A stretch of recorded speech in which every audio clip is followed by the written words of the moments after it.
Hello, and welcome to A Dangerous Summer with the Hemingway Society. This is our first installment of this summer webinar series. I'm Suzanne Delgizzo. I'm the editor of the Hemingway Review and chair of the Hemingway Society's Media Committee. And I'm very pleased to welcome you as you get settled in and as we start the webinar. I want to just give you some ground rules and some ideas about what's available to you.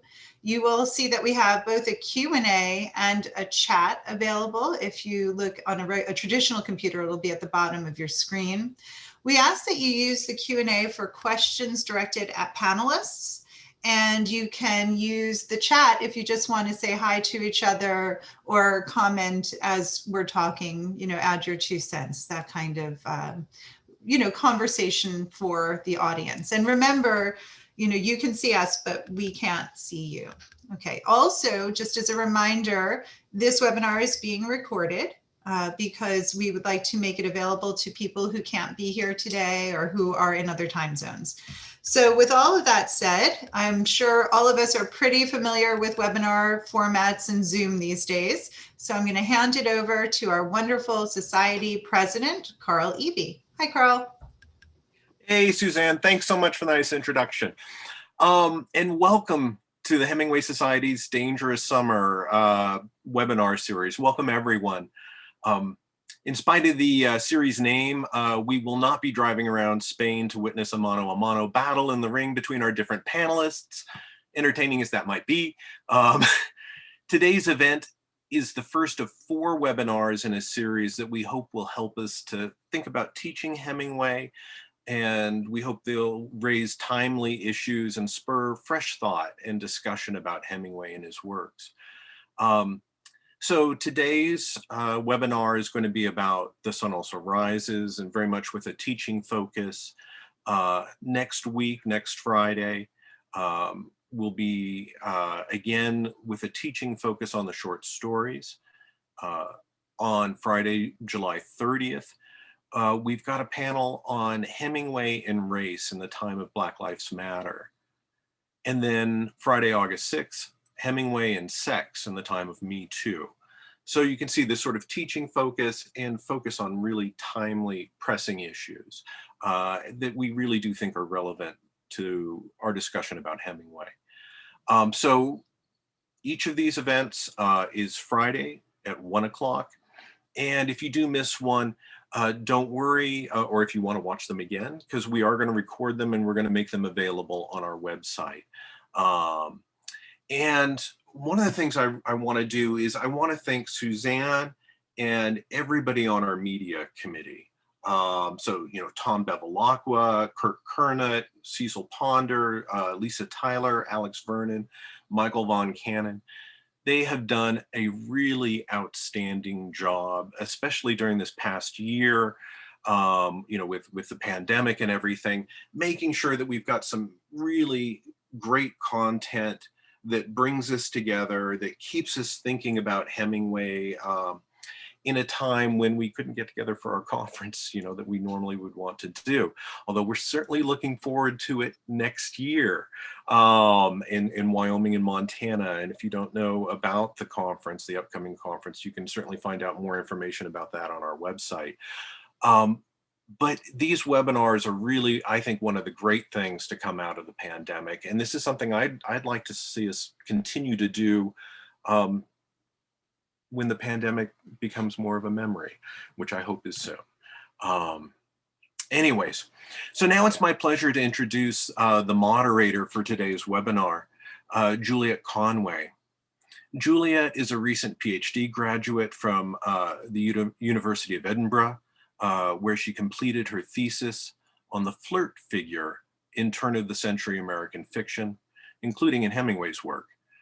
She now works for an educational outreach charity in Edinburgh called Light Up Learning, and she continues to explore her research interests. And if you haven't had a chance to look at her article in the most recent edition of the Hemingway Review, To Hell with Women Anyways, Flirtatiousness and Male Entitlement in The Sun Also Rises, I highly recommend it. It's a great article. So here to introduce the panel's other speakers is Juliet Conway. Thank you, Suzanne and Carl, for introducing us, and thank you for everyone who's joining us today. It's great to see so many people in the list of participants there. So before we begin our discussion in just a few minutes, I'm going to give a very brief introduction to the novel itself and then go on to introduce each of our wonderful panelists. So published in 1926, The Sun Also Rises was Hemingway's first full-length novel. It was initially published by Scribner's on a small print run of just over 5,000 copies before demand quickly prompted further editions. Not only has it remained continuously in print since its publication almost a century ago, it's a work which has prompted rich academic discussion across critical fields and continues to be a key text on reading lists for high school students, undergrads, and graduates alike. Its initial publication divided some readers.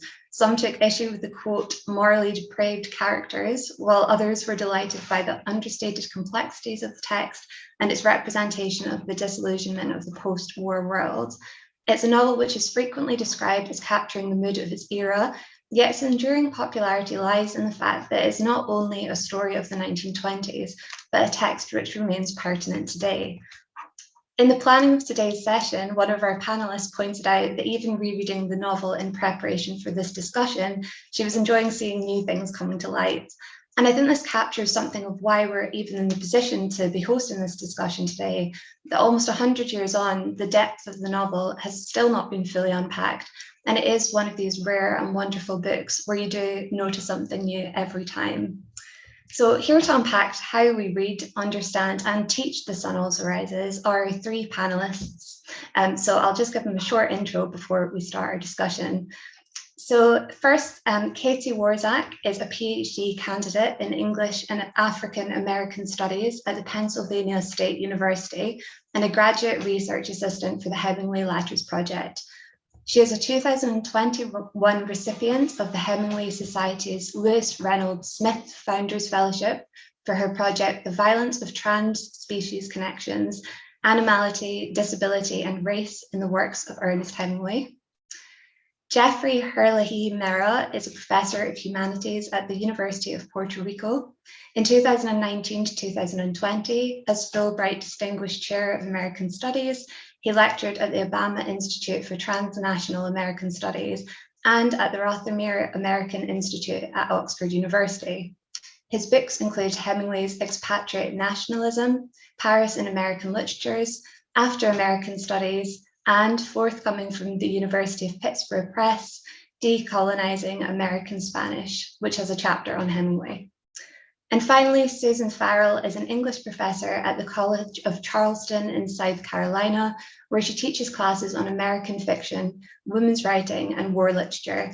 She has published books and articles focusing on contemporary writers such as Kurt Vonnegut, Tim O'Brien, Louise Erdrich, Toni Morrison, Jane Smiley, and others. Her most recent book, Imagining Home, American War Fiction from Hemingway to 9/11, explores representations of war, gender, and domesticity in a select group of canonical American war writers of the last 100 years. So thank you so much to all of you for joining us today. So to kick us off with a very broad question, why are we still teaching The Sun Also Rises?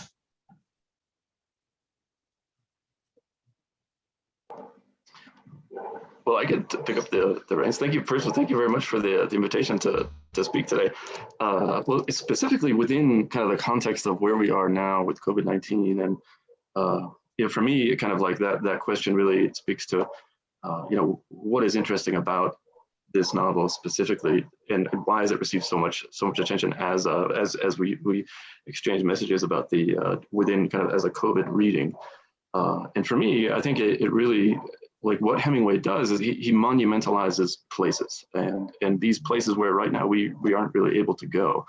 And as a reader, that kind of access is attractive for me right now specifically. And as just to talk a little bit about neurolinguistics and about kind of the role of, you know, how reading can kind of is an experiential process. For example, when we read the word jump, you know, the part of our brain associated with jumping, you know, activates. And so that kind of, I guess with this novel, we'd be reading a lot about alcohol, and maybe we can had that experience without such hangovers. So never mind. So, but as far as like right now, these are really, really applicable to people's lives. These kind of imagining these places that are far away, that we can't go to. Those for me are what make it very interesting. In addition to all the kind of multicultural migrant themes that are embedded in the novel. But for me, specifically right now, those are the things that kind of get my attention to it, and when I think that the students do too, connect to those same themes. I just read, probably many of you are familiar with this, but it's just a fascinating transcript of Susan Beagle's work when she was talking with the JFK library on the pandemic, the relation to the 1918 epidemic in Hemingway. And I just found that fascinating because I feel like that's the epidemic, the 1918 epidemic is so sort of been unexplored until this moment in time. You can read Hemingway biographies that don't even mention the Spanish flu.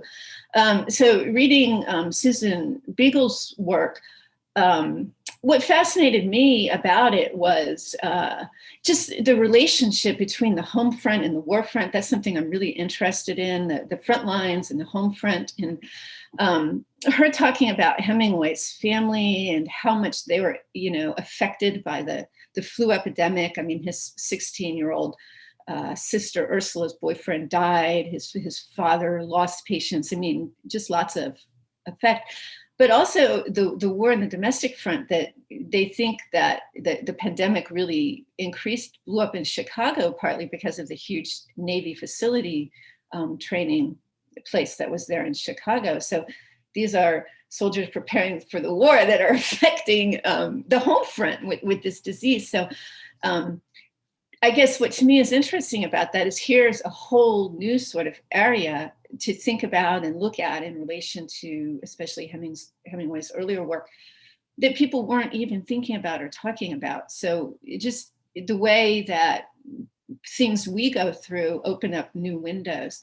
I've done a lot of research on 9/11 literature, and that research sort of brought me back to Hemingway in a lot of ways. So, and that's something I'd be happy to talk more about later. But I guess what's fascinating to me is the way that these historical moments that almost get forgotten in a way can come to the front again and sort of make this work new.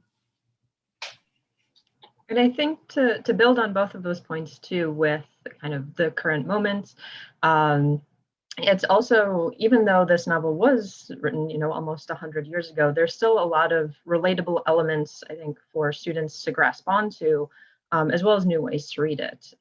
Because although we certainly have other elements in the text, much of it is centered around a group of friends who are kind of partying and dealing with drama about who's sleeping with who likes who. Is there miscommunication? There's a lot of drama that's happening, and you can kind of see, I think sometimes students can see either themselves or a friend group or a friend situation somewhat reflected in some of the experiences that Jake has, or even someone they know in the form of Robert Cohn, who's kind of, as I was rereading it this time, I kind of noticed, oh my, you in one way we could read Cohn is like the high schooler or the undergraduate who just wouldn't grow up, because he's still in his mid-30s, like, I will defend honor, I'm wearing my university clothing. I think some students might know people perhaps similar to Robert Cohn in that way. So the novel, I think, remains relatable, and that relatability can let us approach it from a variety of angles, whether it's kind of digging into it as a sort of pandemic novel, relating it to things that have happened in the past 20 years that have been traumatic for this generation of students, or using these kinds of relatability elements to open up discussions on things that students might not have considered. So for instance, the role that disability plays in the novel through Jake's situation, or the role that animals play through the bullfighting, which is always fun to talk with students about, who are like, but bullfighting, it's awful. And that's a fun conversation to have. or even race, especially nowadays. We don't necessarily get kind of the Black Lives Matter elements, though there are certainly Black characters in the novel that we can talk about, but certainly with the rising anti-Semitism in the West, we can certainly talk about things like Robert Cohn. How is he treated in the novel? How is Jewishness portrayed? And how might that relate to what's happening in our current moment?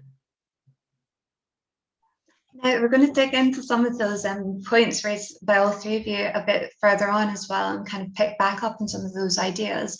But something that definitely will be relevant to lots of people listening today who might be teaching the novel is this bit of a double-edged sword. On one hand, there are hundreds of exciting angles to explore and loads of different avenues to go down and always new things to pick up on.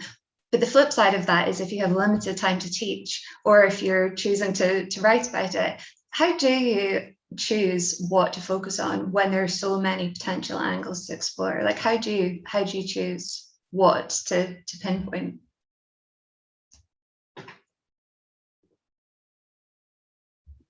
For me, it might have to do with the context that I'm teaching the book in. Like, I often teach a class on American war literature that might start with this In Our Time and the Sun Also Rises and Farewell to, and move on to other specific war literature. So in that case, I would tend to look at similarities in the war literature, maybe look at differences, and then talk about these works as pieces of war literature and what they do as pieces of war literature. But I've also taught courses on Hemingway in Spain with students abroad, which have been great. And in those courses, you know, Hemingway's view of Spain as the sort of rural past, and versus the urban Paris. We might look at the bullfighting, and there's really interesting conversations, as Katie knows all about bullfighting today. So if my students are in Madrid, they will hear about those things. They'll see billboards that are anti-bullfighting, and so those kinds of issues just seem natural. So a lot of times for me, it depends on the context that you might be teaching Sun Also Rises in. I agree, especially in regard to the context. Just my own kind of reflection about the novel has changed, I think, because of the pandemic in a sense. I never really kind of understood Hemingway or thought about Hemingway as a travel writer. But coming back to this novel, specifically, I'm going to teach it in spring. It's been a few years since I taught it, but and thinking about kind of the way that I'm going to introduce it with the students, thinking about specifically kind of the transition from Paris to Bordeaux, and then going over the border into Spain, and that as Pico Iyer kind of famously said, that travel is like love because we are in a heightened state of awareness. I think that that's something we can perceive through the way that Hemingway's descriptions kind of develop. He's certainly, just as far as like the textual descriptions within that departure from Paris, the train ride, and then getting over into Pamplona and so on. And so specifically the context that we are in now, that we are not able to do that. So traveling is something that's something that is kind of an imaginary process for us right now.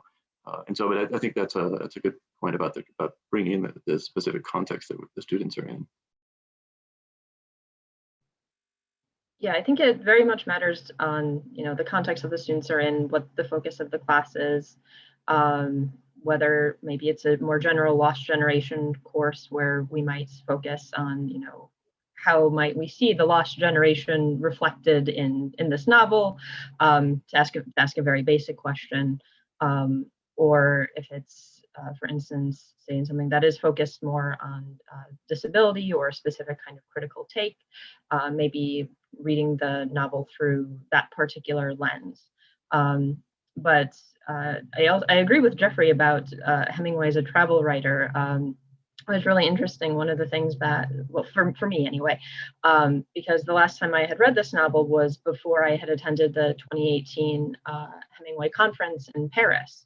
And so reading it this time around, when Hemingway was mentioning particular streets, or he was mentioning walking along the river with Bill and seeing Notre Dame, I was like, oh, I've been there. And I could kind of picture the place in the street in my mind. Whether it was the exact same stretch of the street, I doubt it.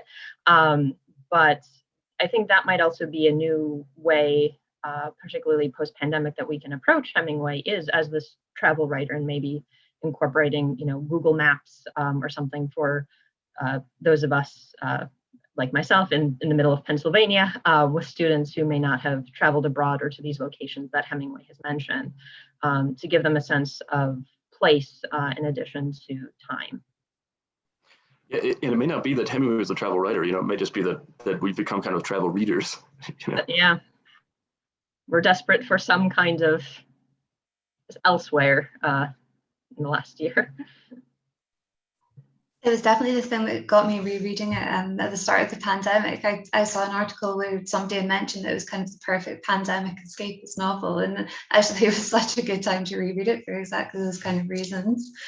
And I think it's really interesting how all three of you kind of pointed out that the way that we as individual readers change how we read the novel, kind of depending on the context at the time, depending on what we're coming to the novel with in our minds. But as well as that, there's also the kind of question of how our understanding of the novel has changed in a kind of a broader sense and longer term. So in terms of kind of how general readings of the novel have shifted over time, how criticism and trends in criticism have shifted since the novel was kind of first written about to now. What would you say some of the significant ways that the novels, in which the novel has been read, have changed over the past few decades, really? I could just to kind of build on what I was saying before about kind of how my own kind of perception and reading of the novel has changed, and especially kind of thinking about the pandemic, just because the idea of kind of nostalgia for me, kind of thinking about like this idea of going with a group of friends to this kind of place and going through all these processes and so on. But even more than that, like the idea of traveling now is so much different than what travel was at that time, without Google, without internet, without anything. And that kind of, for me, kind of like recalls the years that I spent in Spain, and kind of went to different, what are called ferias, because Pamplona is not the only one. Every town really has one of these, and kind of going in the pandemic, I think it has kind of brought out kind of a nostalgia for my own, not only these trips that I went on when I was a graduate student, but also this whole kind of existence in which, there, like now when you go to Europe or when you go anywhere, your digital life is kind of, there's no break in the continuity. There's email and Skype and what have you. But at that time, and up until really, I guess maybe the early 2000s, it wasn't, it was, you left, you went to Europe, and I remember when I left Massachusetts, and I just kind of, saying goodbye to my family and friends for, I'll see you in a year, and I would call my family like maybe once a month, but it was prohibitively expensive. And so like, writing letters and all the things that kind of come up in the book, that kind of is a kind of a point of nostalgia for me a bit, that's changed kind of my perception of the book. And I think that the other, but just I'll stop talking now, but the other, especially in the 80s into the 90s, is the work that Jerry Kennedy did about place, and especially about gender, and with Spilka, Lynn, and Carl Aby's work. Those are certainly in kind of canonic changes that have in my reading kind of took place over time, and it'll be interesting to see how the coming years kind of have more nuance, additional nuance. Yeah, I agree. I think one of the challenges with Sun Also Rises, more than other Hemingway novels I teach, is that when I teach it now, I go in with the expectation that students are going to be so resistant. I don't know if this is your experience, but students' initial reaction, in my experience lately with The Sun Also Rises, is these people are so annoying. I hate Lady Brett, and sort of working to overcome that is interesting. And I feel like that's stronger in the past few years than it was when I initially, started teaching Hemingway, so many years ago. So. Yeah, I think with teaching it, and this might also be from personal experience and translating that into my own pedagogy of the first time that I read The Sun Also Rises in a classroom. It was as an undergraduate, and my professor had us read Dana Foer's article on disability in The Sun Also Rises, Life Unworthy of Life, I think it is. And it's an excellent article, but that definitely changed how I read the book and how I saw and interpreted the character of Jake. And so I've tried to incorporate that kind of into my own pedagogy and give students, something to focus on. If well, some of them kind of like the characters or like the drama. If they're like, well, we hate Brett, we hate Cone, like they're just so annoying, like why can't you be clear? And like they have some frustrations with the characters. I can give them something else to kind of focus on that will still let them be able to experience the novel productively, and let them be able to comment and share their thoughts that maybe be a little bit deeper than their frustrations with how some of the characters are behaving. And I mean, with Lady Brett, we also talk about things like gender norms. How have gender norms changed? Why might she be behaving in this particular way? I'll usually bring up something related to the kind of Hemingway's initial, the cut section about the details of Lady Brett and her background, and so that maybe we can understand, well, in the hope of bringing a fuller conversation to her character, why might she be so kind of cold or distant? But there's definitely a lot to do with gender in the book, and as I've tried to incorporate, with give or take success, depending upon the course, things like talking about disability in the novel or animality in the novel, and there's just so many different approaches that can be taken, and I think from my personal perspective, especially in the last decade or so, disability studies and eco-criticism in particular in relation to Hemingway have been really, really fruitful for bringing new readings and new interpretations to his work. I think it's so interesting about picking up the fact that there is the kind of conflict between trying to get students to engage past the point of just disliking the characters, and actually especially because lots of the reviews in 1926 were also people saying like, oh, these characters are not likable, these characters are not moral. And I think I do wonder if students would be surprised to see that that's not a kind of new reaction. So all three of you have touched on this a little bit already, but I wanted to kind of give some space just to introduce a little bit more about kind of the distinct approaches that the three of you have all taken to the novel in your own work. So putting together the panel, and myself and Susan were talking about the whole kind of multitude of angles and perspectives on the novel, and we really were kind of thinking carefully about, how to reflect some of the really kind of exciting critical avenues that there are at the moment. So I just wanted to kind of throw this question to you in terms of having a bit of space to tell our audience a bit about kind of what approach you've favoured in your readings of the novel, and why you think those are fruitful avenues or lenses to kind of look through.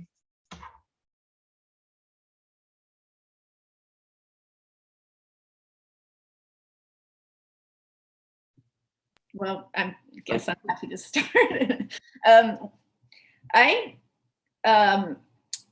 My book, which is called Imagining Home, really, that has a whole chapter on Hemingway. My book started in an interest I developed in, like I said, 9/11 literature. I was teaching classes on 9/11 literature in about, 2012, 2013, something like that. And as I was reading what people were saying about the criticism of 9/11 literature, by the way, there's a whole body of criticism. There's, at least 10 single authored books on 9/11 literature. It's a huge body of literature already, that has developed about it. What I noticed over and over again was that, there was a lot of talk immediately after the terrorist attacks about words, and how words couldn't summarize what happened, and references to Adorno's famous comment that poetry after Auschwitz is barbaric. Yet at the same time, there's sort of a contradictory response in which words were just everywhere. I mean, poems were plastered all over the city. There was just this outpouring of language trying to deal with the trauma. And so what struck me was that over and over again, critics would talk about the significance of 9/11 and how it was this terrible break, and how literature couldn't be the same anymore after 9/11, and it had to be reimagined, and that it's a break rather than sort of a continuation with older literature. So, but what struck me was, all that stuff that you hear in Hemingway about words have no meaning anymore. Those very famous word lines in A Farewell to Arms, and other war literatures, war writers have clearly said similar things. I mean, Vonnegut in Slaughterhouse-Five famously says to his editor at the beginning of the book, "There's nothing to say about a massacre." Tim O'Brien in his Vietnam War literature has to make up details to make the story true. So, that suspicion of words and literature and finding a form is something that's really been continuous, I think, in the last 100 years of war literature. How do you represent war adequately? And then the other thing I felt that I saw over and over again was this sort of reconstructing, redefining ideas of gender. I mean, people like Susan Farrell argued that after 9/11, America sort of reinstituted in some ways old ideas about gender with, heroic male 9/11 first responders, saving damsels in distress. And but again, I think all these earlier books also challenge that tradition of the war front as a masculine space and the home front as a domestic space, separate. And in this tradition of the last 100 years, those spaces have just intersected and been redefined, and you certainly see that, with Hemingway up to these other things. So my book is sort of about how men are imagining these sort of domestic spaces for themselves in the midst of war, and they create these imaginary home spaces that can't last. So it is sort of talking about how these writers over the past 100 years have really questioned these dominant notions of gender construction, and also how to represent war.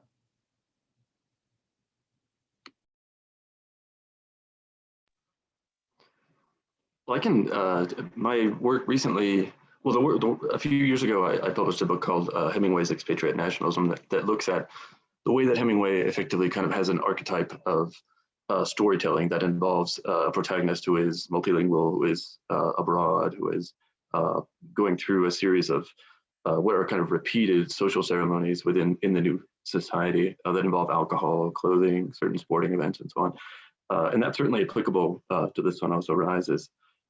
More kind of a bit more broadly, I think, just to speak to what Susan was talking about, about words, and I think that's very true, especially in The Sun Also Rises.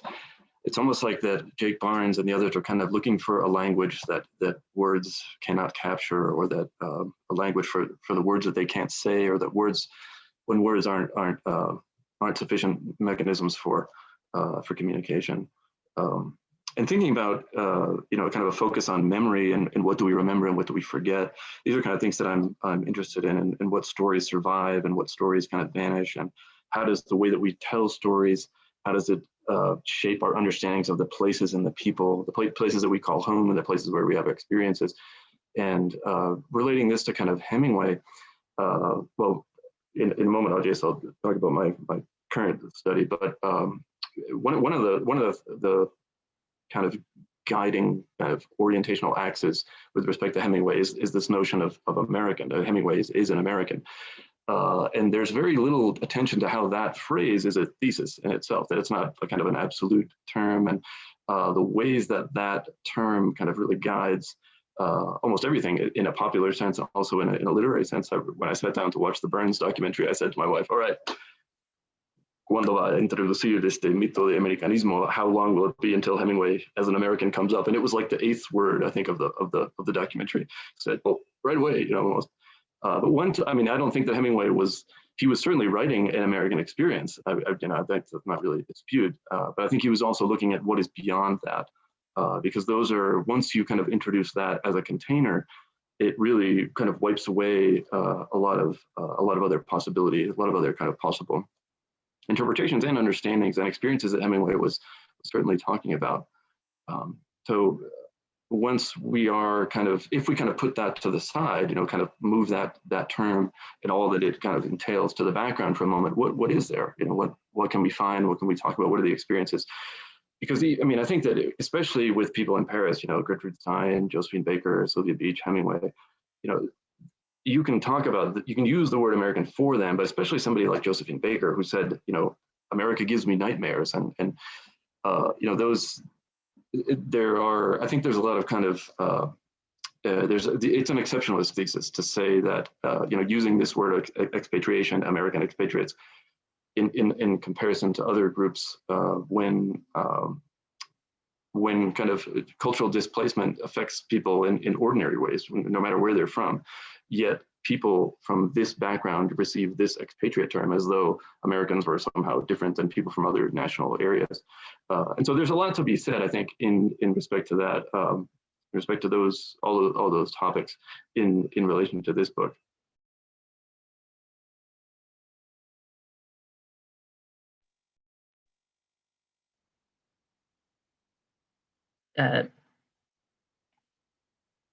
Sorry, some kind of computer glitch. You can hear me all right still, though? Okay, excellent.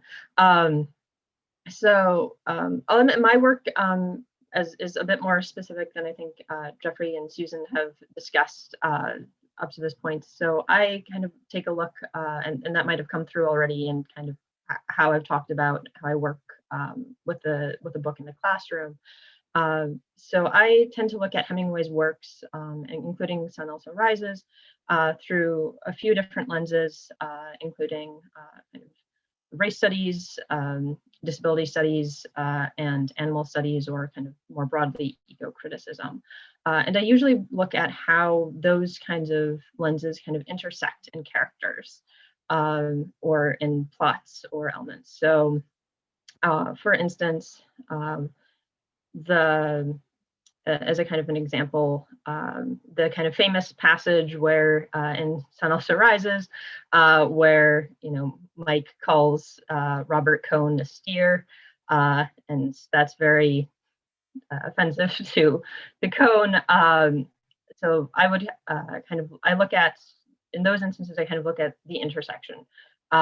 So why is Mike calling Cohn a steer? Perhaps beyond that, he does kind of follow Brett around, and what does this might have to do in relation to perhaps his race? Are we analyzing Cohn because he is Jewish, and therefore is kind of within the context of the early 20th century, kind of this quote unquote lesser being because he's Jewish and not Anglo-Saxon? Does that allow Mike to kind of call Cohn a steer and get away with it?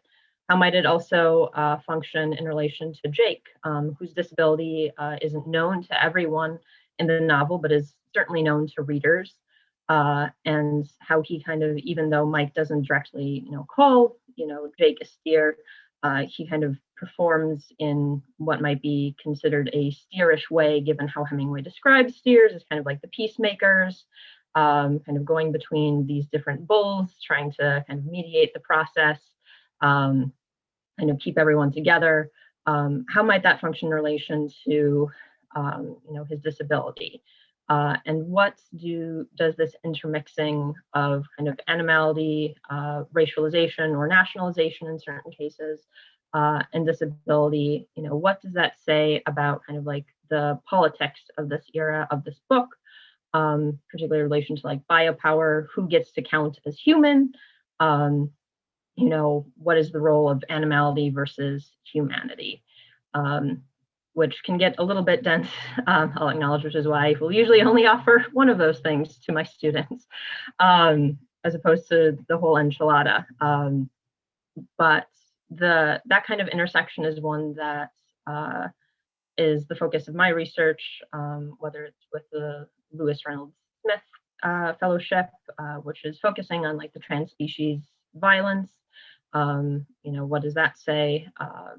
Which is also quite present in The Sun Also Rises, especially if you read it in conjunction with, the Death in the Afternoon, or the text for which this webinar series is named, Dangerous Summer, with Hemingway and kind of the politics of this violence related to bullfighting and this trans-species relationship, which I think is often read, not always by Hemingway people, but oftentimes kind of generally considered as like, it's cruel. Hemingway was awful to talk about this and to praise this. Bullfighting is horrendous. And that's certainly a conversation. But if we actually read Hemingway's texts, he acknowledges that there are kind of very significant politics in this kind of trans-species interaction. The bulls have agency. The bulls, can affect what happens within the ring. Certainly they might not be, choosing to enter that ring. But in Death in the Afternoon and Dangerous Summer, he talks about, and even The Sun Also Rises, how, bulls, if a matador has a bull that is hard to work with,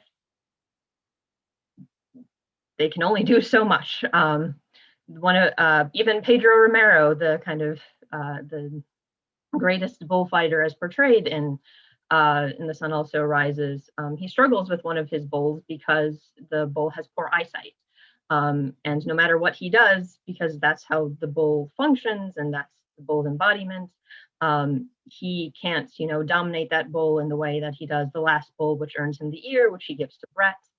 And we see that too in Death in the Afternoon and Dangerous Summer. There's a great deal of politics that's happening in that trans-species interaction, even in relation to disability and race, because it's only outside of perhaps Sidney Franklin, and I admit I'm not a bullfighting aficionado in the sense that I know of all of the bullfighters or the famous bullfighters that Hemingway saw or who were practicing in the 20th century. But all of them outside of Franklin, as far as I know, they were Spanish. There was the threat of disability, and disability via Juan Belmonte even helped form the modern kind of, it seems from Hemingway's text at least, the kind of modern version of bullfighting, in that he had kind of some, and I don't want to diagnose him, something that was different about his legs, about his body, that forced him to perform in the ring differently, which then other matadors worked to copy and worked to expand on throughout the 20th century.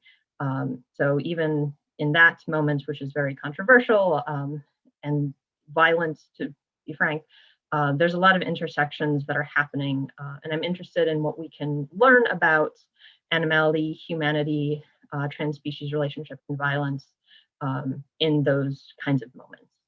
So I'll stop there. Thank you, all of you, for that. So I'm going to do something mean and ask a big question, but ask for some very short answers to it from the point of view that I want to leave plenty of time for audience questions as well, because I see them coming in. So in just a few lines, I realize this is tricky. What do you think, what can you imagine some of the trends might be in terms of interest in the novel? Do you see any particular kind of themes or characters or ideas in the novel kind of getting focused on looking into the future? What would you suggest some of those interests might be for students coming in the next 10 years?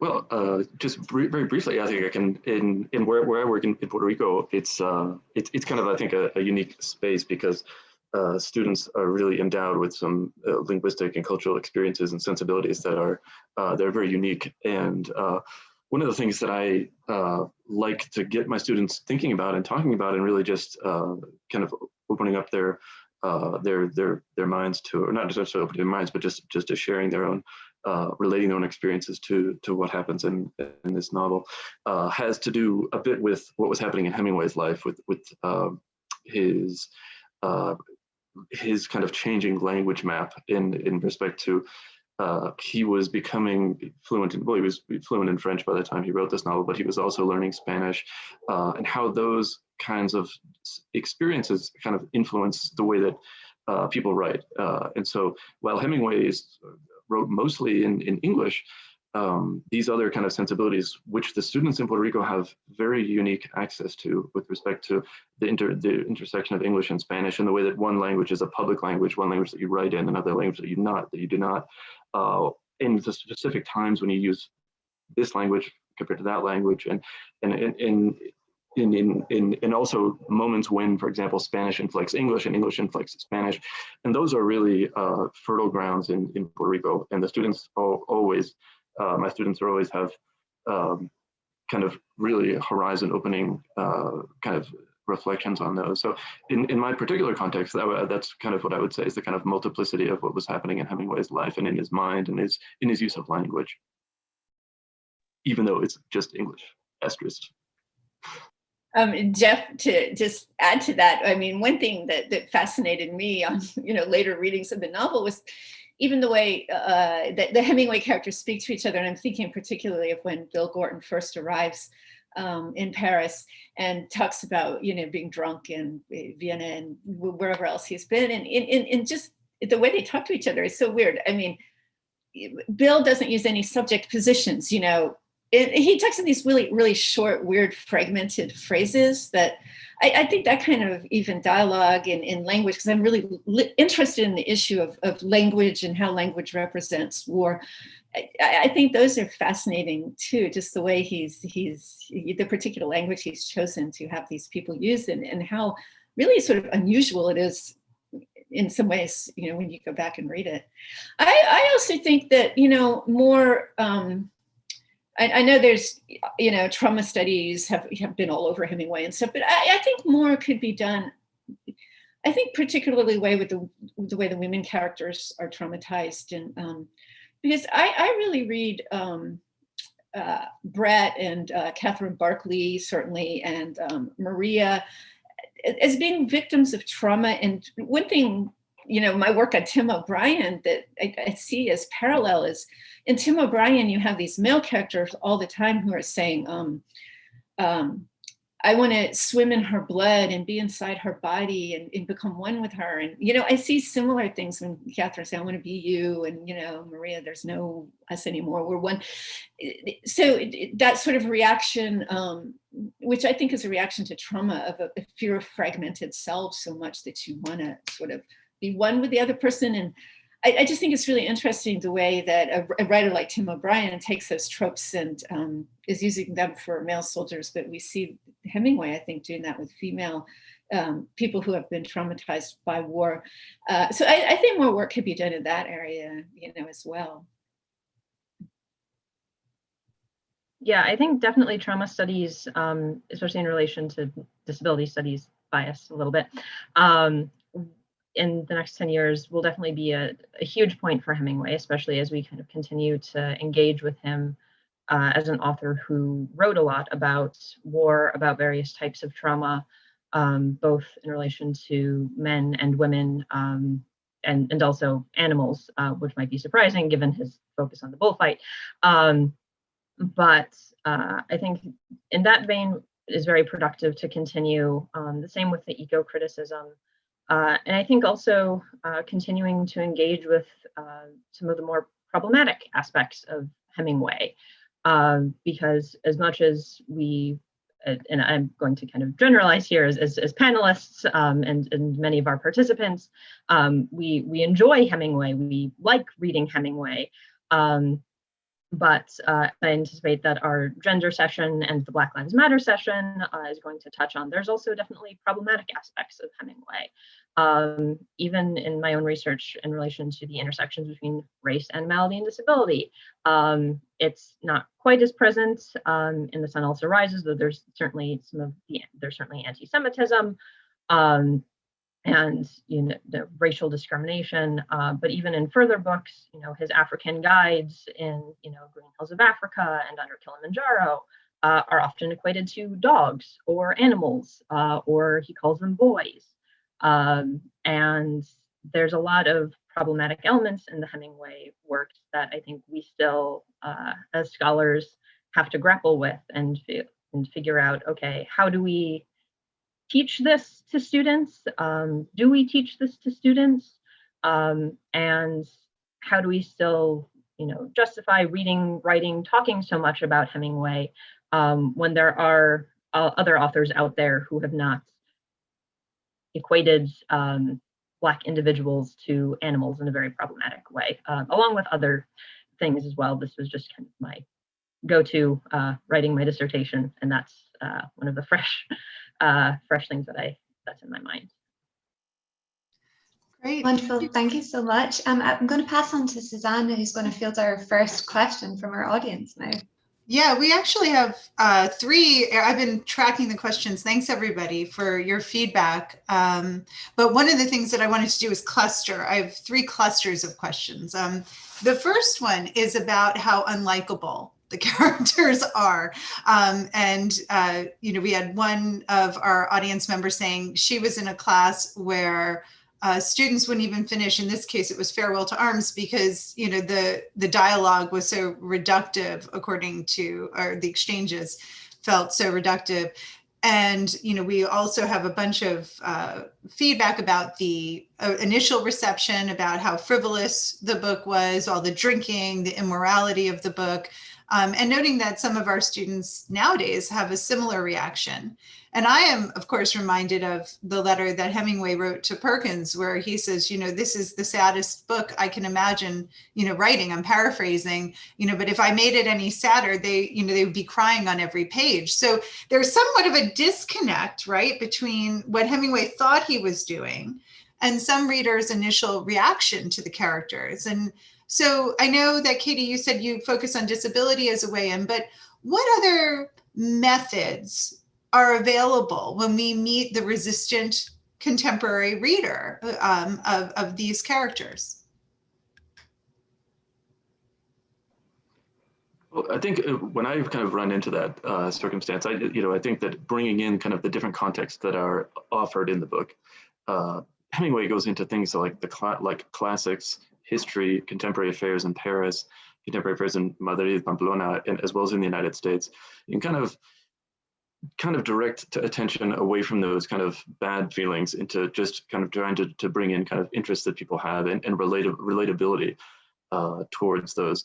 I always find it kind of confusing that those responses to these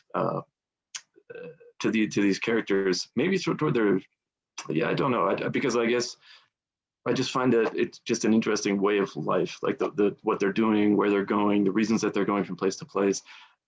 So yeah, but I mean, when that runs into me, I tried to bring in these other contexts that I know that students can relate to and that they will also find interesting.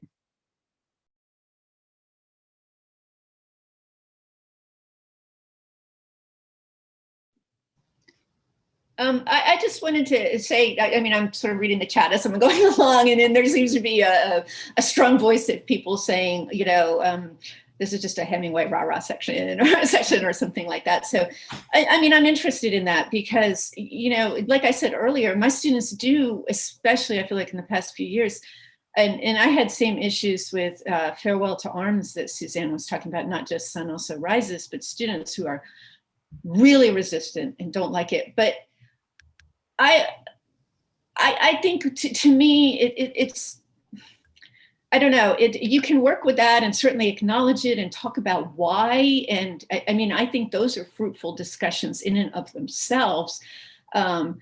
Almost always students come out appreciating the book more after they talked about it in class than they did when they went in initially. So while it's, I think, important to be honest and talk about students' responses, I think letting it sit there as, well, I'm dismissive of all these characters who are childish and silly and drink so much. You gain more by trying to push through that than sitting there on it. But I do think that allowing students to talk and write about what their objections are brings up really interesting conversations about the novel. Thanks. I just want to say thank you, Jamie, for pointing out all characters don't need to be likable. Excellent point. Yeah, so anybody else want to chime in on this one before we move on? Then let's take on the charge from Patrick that it's like being at a Britney Spears convention for Hemingway. I love it. It cracks me up. So is Hemingway, so the assumption behind the panel is that he's worth reading, that there's something that makes him worthwhile to continue to pick up. And despite the resistance we have to sometimes push against. But, you know, I think that we have to be fair. Is he still worth reading? Is there good reason not to be reading Hemingway now? And if we do think he's worth reading, on what terms and in what way? Is it the same way that it always was?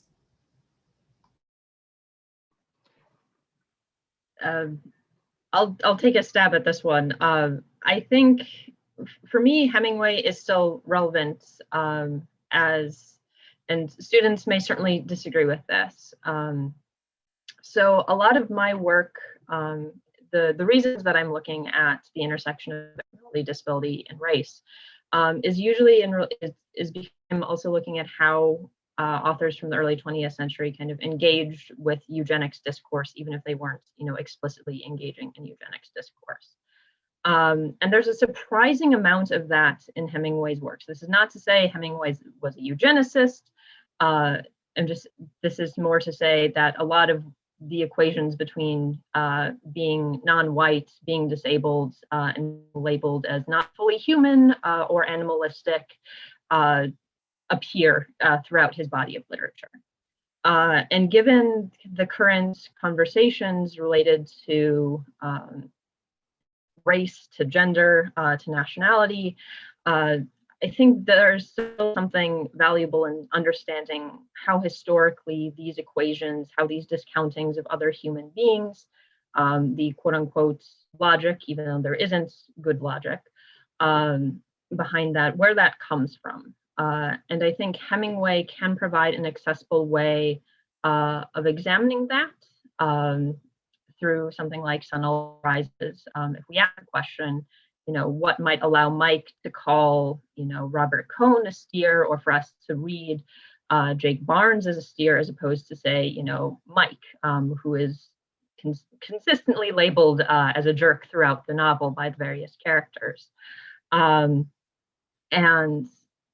so there's a way to enter those kinds of conversations via Hemingway that I think are useful. But on the other hand, I also don't think that we should enter these conversations exclusively by reading Hemingway. We should absolutely, and as someone who also does African American studies, I'll often introduce, Harlem Renaissance writers.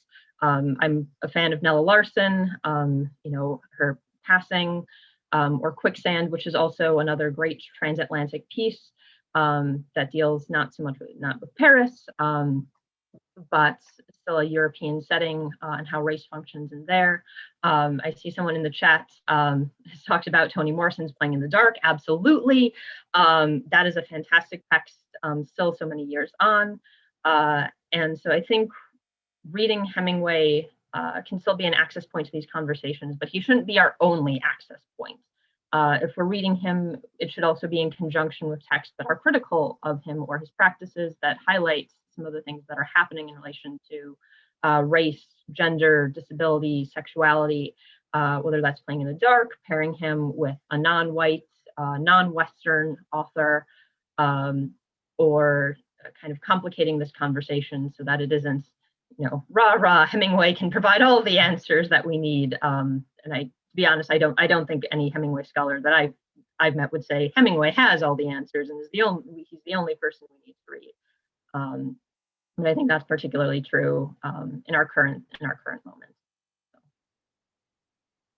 sorry, that ended up being a little more long-winded tonight.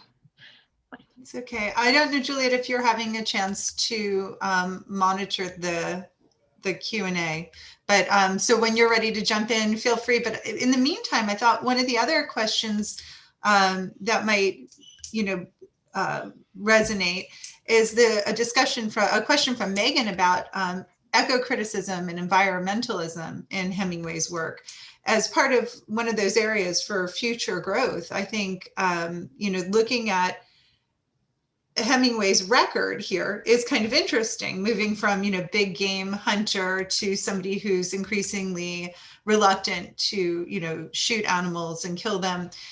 The way that his attitude toward nature and appreciation of nature changes over the course of his career and really reflects some important trends in the way humans began to change their attitude toward nature in the 20th century.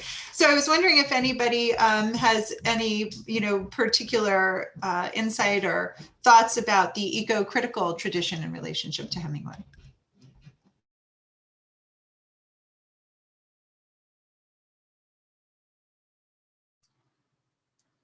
I'll chime in and just say something, and that's I think what strikes me, certainly about the eco-critical angle, but about all the different angles you've been raising, it's just like something like with Shakespeare, that when you've got a really rich, complex view of the world that you're offering, that's very well developed, it's going to respond to almost whatever concerns begin to occupy the culture at some point in the future. You can go back and people weren't thinking about reading Shakespeare from the point of view of queer theory in the 19th century, but it certainly works now. You can bring it there. It's the richness of the text that's going to respond to whatever concerns that are there. And certainly Hemingway cared deeply about the land and about environment and things like this. I mean, this was not just something that we're simply bringing there. It is part of that rich, complex vision of the world that he gives us, that the land and the environment is part of that. Another thing that I would just want to add too about all of the different possibilities about where scholarship may go in the future. Another thing that changes scholarship is access to information. And with the new kind of access we're having to historical newspapers and things like this, and word searchability, new databases, and let me just plug something like, the Bibliothèque Nationale, of France, or the National Library of Spain and things like this, and our ability to have access to the books that Hemingway read ourselves much more easily. I mean, we've always had interlibrary loan, but no, now we've got word searchability of the books he read, translatability even, and I obviously understand the limitations of Google Translate, but it can tell you whether something's worth looking at.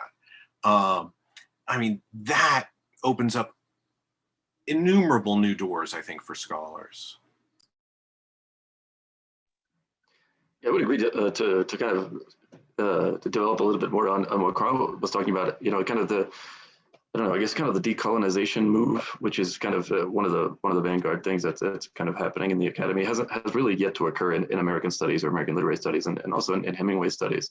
And what that does is kind of looks into the things that Carl is just talking about here, that unlinking from some of the traditional theses that kind of guide knowledge, and looking at the margins and kind of bringing the margins more into the center. And with Hemingway, there's an extraordinary amount of material that has yet to be kind of mined, especially with his relationship in Cuba. I mean, to kind of take the conversation a little bit away from the Sun of the Rise for a moment, but there's not just in Cuba, but also with the Spanish-speaking world in general. Work by Mimi Gladstein, for example, when she links Hemingway and Steinbeck to Chicano writers, which I think is a really interesting approach. And also there's a really excellent article maybe 3 or 4 years ago by a guy, University of Nebraska, Carney Detmer, I think, where he talks about Hemingway and Latin American scholarship and the boom. I mean, Hemingway, like Gabriel Garcia Marquez, called Hemingway his only master. And also Carlos Fuentes and many others said the same thing. And so what is going on? I mean, it's kind of a way to kind of lower the traditional divisions that kind of divide up English and Spanish, but also kind of American and Latin American and Cuban and so on. And those types of things will come from precisely what Carl was talking about, kind of looking for additional sources. And that's really what the decolonial move does, as Walter Mignolo says, famous theses, and then looking for new sources. And then to get to what Castro Claren has said, looking at a different geospatial unit, as what she calls it. But I think that precisely those digital tools are very useful for doing that. And I don't really speak French that well. I read French, but I think it would be certainly probably very similar. I think that's like a mine out there, that just Hemingway's French and his German and his use of other languages, and to kind of bring those in more central into kind of Hemingway studies. I would love to see that. I'm going to jump in with a slightly different question, but one that several people have kind of shown some interest in. So it's a line that obviously gets a lot of attention. How would you interpret the famous line, "Isn't it pretty to think so?" What do you make of that?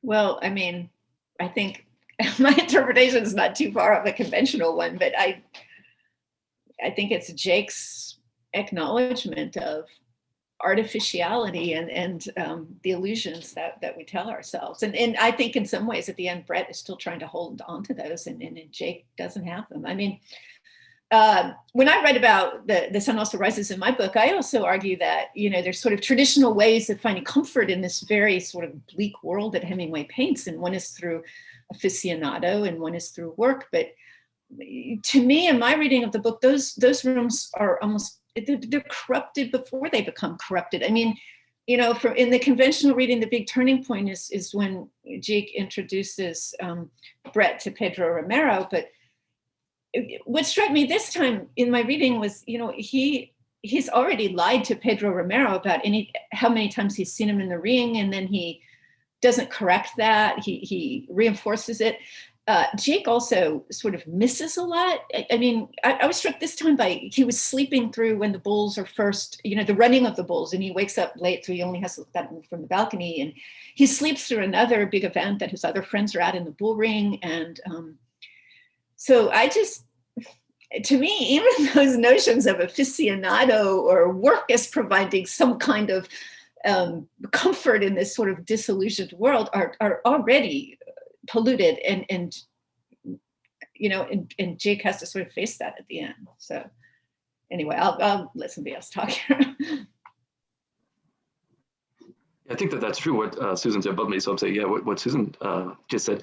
And linking, I mean, I think that it's very much the way that she describes it, I concur very much. And some other examples of that, I already tried all that. When Cohn talks about going to different places in South America and so on. And also with respect to, I wanted to ask you because you were an American, which is just to kind of this kind of American thesis. And the 4th of July is somewhere in there. And in fact, I meant to, before this talk, to go through and to see what day that conversation occurs. When Montoya says to him, I wanted to ask you you were an American. And it's interesting because to think about if Hemingway is doing a literally translated from Spanish in that sentence, in that phrase, it doesn't really make sense grammatically, because it would be, bueno, quería preguntarle o quería preguntarte porque eras o fuiste o un americano, but because it has a indefinite article, which in Spanish usually don't use that with nationality adjectives. But as far as all of these kind of structures being eventually kind of disillusioned, and that's really kind of the move into kind of the Seinfeld storytelling, where there's always a final irony. That's kind of the way that the kind of Seinfeld kind of wraps everything up. But that seems to be almost characteristic of 20th century storytelling. Okay, when in war literature in general, too, one of the myths that's enduring is this myth of brotherhood is sort of the best experience you get out of war. War is horrible, war is atrocious, all these terrible things happen, but think of Stephen Crane, The Open Boat, what you're left with is camaraderie or brotherhood, this sort of masculine camaraderie that women can't understand, and goes beyond love relationships. But I think that the best war literature is going to puncture that myth as well. And I really think Hemingway does that in Sun Also Rises and in other books, this sort of myth of this beautiful aficionon and sort of understanding among brothers that rises above other things and is something you can hold on to in the disillusion. But that's just another myth of war, I think, that Hemingway punctures in the book. Thank you both. And to move on, just so we can get a few more questions in as well. A really great questions come in about biography. And when you're teaching the novel, how much biographical background about Hemingway do you give students? So we've talked a bit so far about kind of giving context in terms of a wider historical sense, but what about Hemingway himself?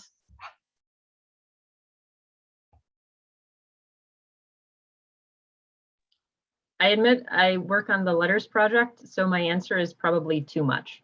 I think sometimes it's more offhand stories in the classroom of like, this reminds me of this.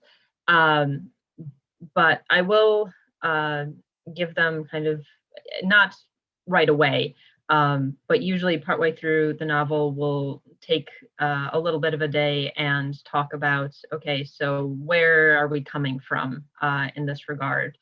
We might have talked a little bit about Hemingway's war experiences before we started the novel to kind of give some preface of, this novel, even though it's not set during a war, it does deal with war. Here's kind of Hemingway's experiences.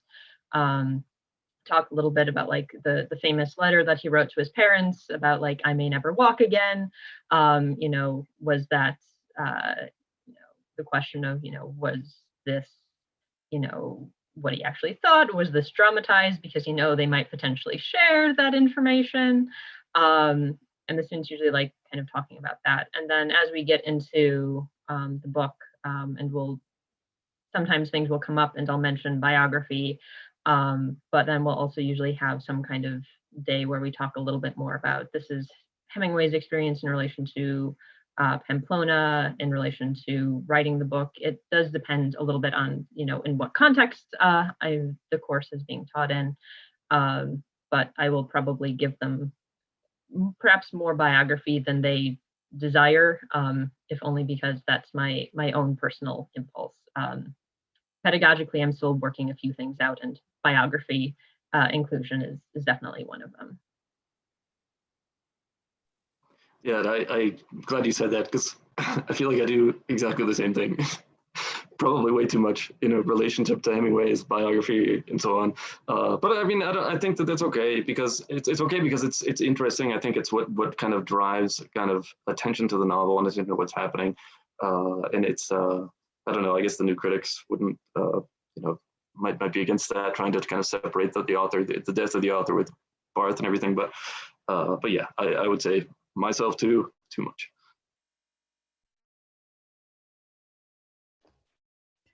And something that we've not really touched on yet, but another good question that's come through is about the kind of style of the novel.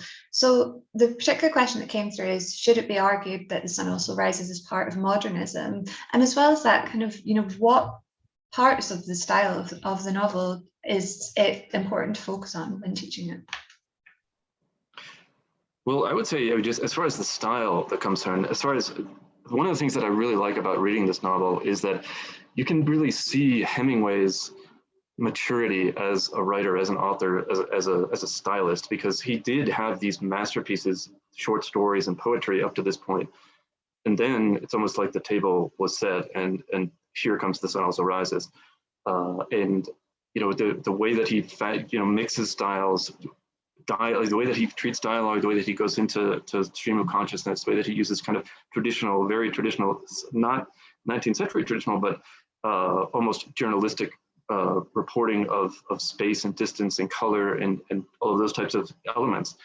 As far as modernism, I would say absolutely, because when you look at Hemingway's own kind of reflections about who his mentors are, what is going on in his kind of contextual understanding of culture and of writing and of poetics. I mean, not to make an extra disciplinary comparison, but with Cézanne, which is, I mean, one that everybody makes, but I think it does have a lot of validity in this context, because what Cézanne was doing was breaking down elements into smaller parts and trying to kind of create a new image based on these other conceptualization of the component parts. Hemingway, I think, is doing that a lot, doing that in significant ways in his use of language, in his use of multiple languages, in his use of multiple behavioral patterns, in his use of what would be called immoral and probably what produced, and probably the radicalness. Sorry, there's a garbage truck right here. but the radicalness of that probably brought in a lot of the negative critique because it was just so vanguard and right on the cutting edge of precisely what was happening in the cauldron of Paris when he was there. And one thing, one of the other enormous kind of echoing chambers that is really not discussed at all with respect to Hemingway in Paris is Cuban Paris, is his relationship with people like Cesar Vallejo. I mean, I don't really know if they met or not, but because of that, when Hemingway left, on the boat ride, when he was on his way to Key West, he said, I want to get to Cuba, and where did that come from? It came from his experiences in Paris. And so where does that come out in the novel? I don't know if it does in the novel, but certainly it's one of the other kind of really interesting things about Paris that hasn't really received any attention.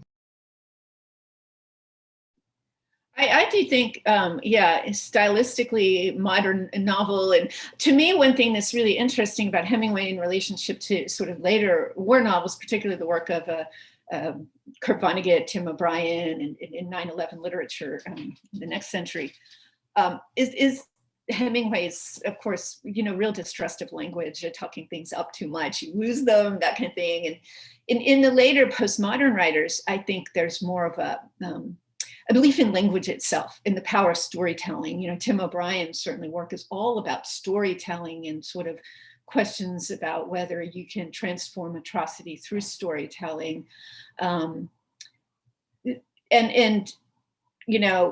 I think Vonnegut as well, the characters that make imaginary worlds in Vonnegut, like Billy Pilgrim and his Tralfamadorian fantasy with the porn star, it's an invented world, but I think Vonnegut, in a way, thinks those invented worlds can last because they're, worlds constructed through language are real to him in a way that words constructed through language aren't real to Hemingway, that language for Hemingway is another artificial construct that can't get at truth. But again, the later postmodern writers tend to believe that the truth itself is linguistically constructed. So in some ways they give more, I think, credence and an ability to find some kind of comfort in these homes that are constructed and made up, because they are viewing language very differently later in the century than the way Hemingway was viewing language earlier in the century.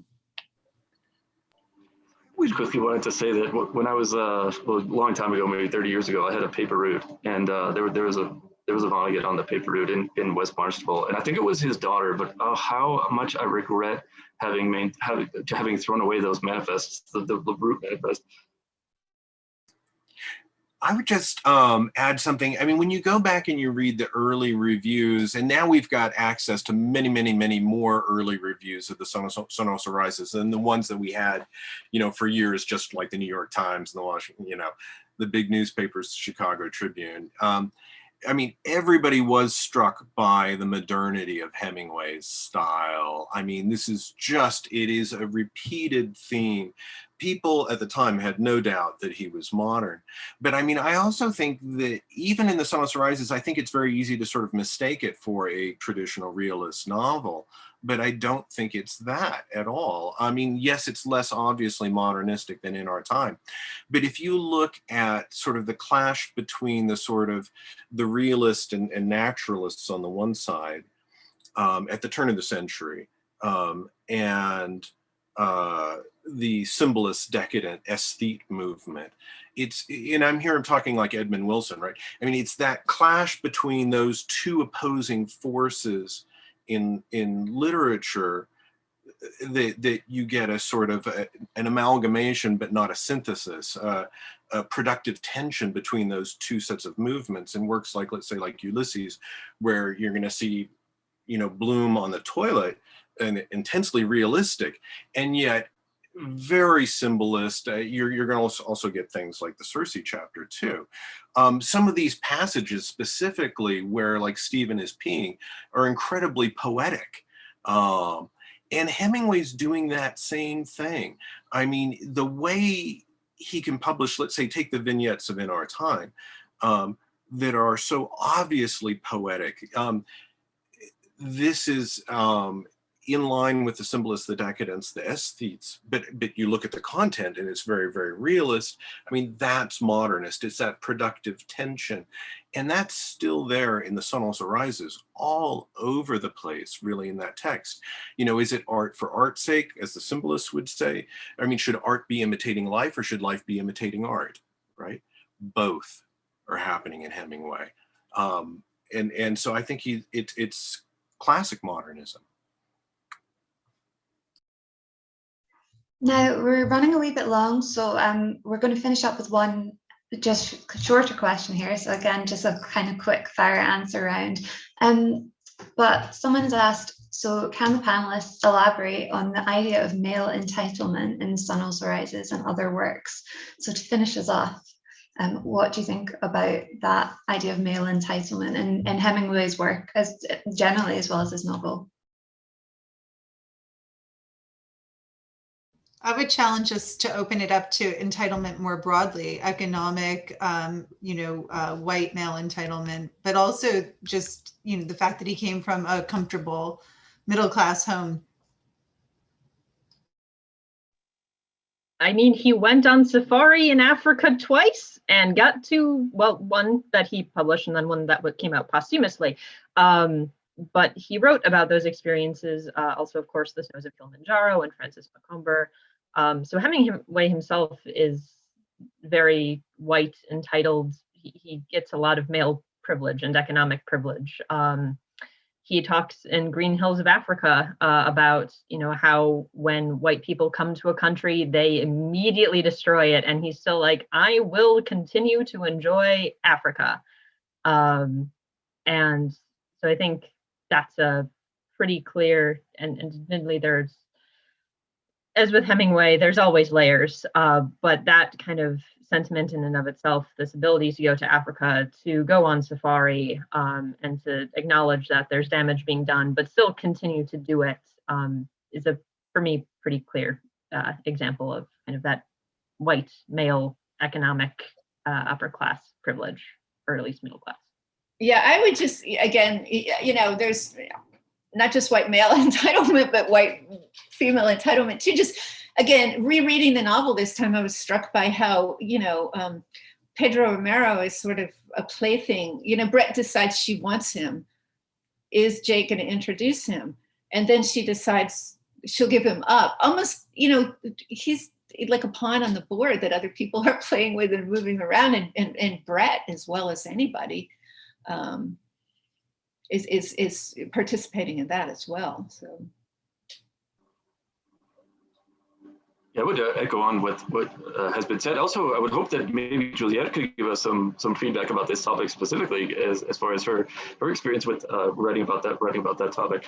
Just to go back one really quick second about modernism and the modernism question. If we defer to kind of Zizek's definition of modernism being that what modernism means that reality is unfinished, and for me, that means that human beings are able to kind of better our environments by our actions and so on.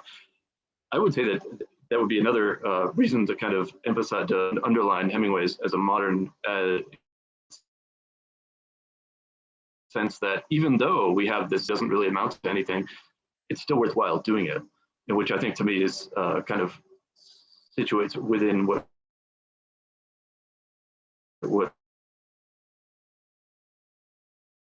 Zizek is arguing.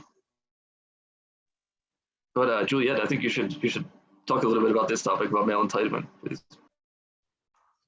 So I think really interesting to kind of broaden up the question about entitlement there. So in the article that I wrote recently on The Sun Also Rises, it was about that idea of male entitlement specifically. And I think the interesting thing is it does kind of slot in a bit to what all of the panelists were saying earlier about how people and readers and students particularly tend to kind of really hate Brett. They just see her as a really unlikable character. And again, I think that is a lot to do with the kind of idea of entitlement. Why do we take male responses in the novel so seriously? Are they always justified in the reactions they have? And I think, that's something that we see kind of in the various angles across all of the different types of entitlement that everyone raised there. So a good question. So I'm aware that we have run past our time. I just want to say thank you so much to all of our wonderful panelists. I hope everyone feels like they got a lot out of the discussion. I know I did from listening to it. And thank you to everyone in the audience for all of your great questions. And I'm just going to pass back to Carl to finish off just now. I have to remember to unmute myself. Thank you, everybody, for joining us. Thank you to all of the panelists, and thank you, Juliet, for moderating, and Suzanne for moderating too. I think it's been a really fun and productive discussion, and I hope to see folks back next Friday and for the next couple of Fridays. And I think I'm just looking forward to a wonderful series of discussions. Thank you all for being here. Thank you. Thank you, Juliet, panelists. Thanks, Carl. Bye. All right, take care. Thank you.